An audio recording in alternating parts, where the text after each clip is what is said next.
Hey everybody, it's Chris, and I am somewhat unfortunately here today to tell you about Gran Turismo for the PSP. It very much pains me to say this because I'm a huge fan of the franchise, but Gran Turismo on the PSP is not nearly as good as I and many other people were hoping for. The idea was basically to make a game that you can, cater into the PSP, pick up and play at any time, maybe earn a couple cars, then shut it off and go on and come back again later. Unfortunately, that did not work out.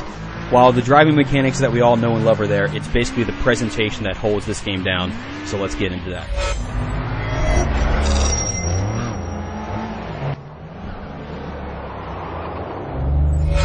Now, when you're at the main menu for the game, you have two main things to choose from. You have single player and challenges. Challenges are basically the license tests that have been in every Gran Turismo since the dawn of the sun. Your other option is single player, which is not a career mode. It is just a quick race, or a quick, drift trial, or a time trial. But the thing is that there is no career mode here. There's not a career mode whatsoever. That slow grind that Gran Turismo was actually great for is not here.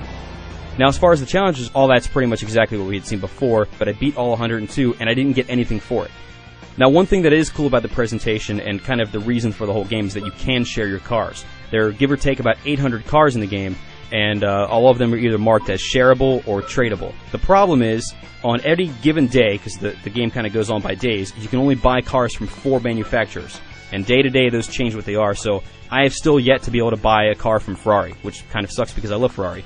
But the thing that's bad is that once you buy a car and you go into the manufacturer thing, it is not clear that you already own the vehicle. You have to click on it, look at the details, and then it tells you how many of those cars that you already own.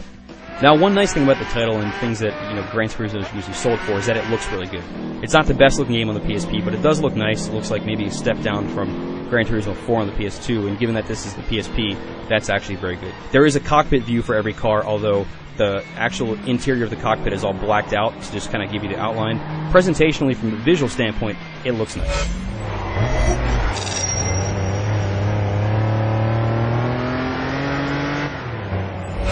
Now, the big thing about the graphics is that the game runs at 60 frames a second, so it drives very smoothly.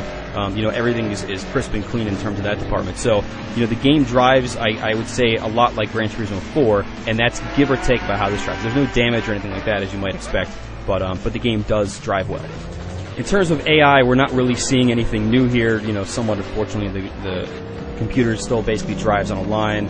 It's been worse in the past, but it certainly could have been better. And again, in a lot of the things that you're doing in the game, the challenges, you're not actually racing against anybody. There's stuff where you have to pass them, and so the fact that they are driving on lines means that they're consistent. And then now the last cool thing about the game is that it does have 4-player ad hoc racing, but the ad hoc is basically as basic as it gets. You just jump in there, you do a race. What's cool is everybody wins money, so you can buy more cars, but you're not kind of working through a season or whatever. You just do one race at a time.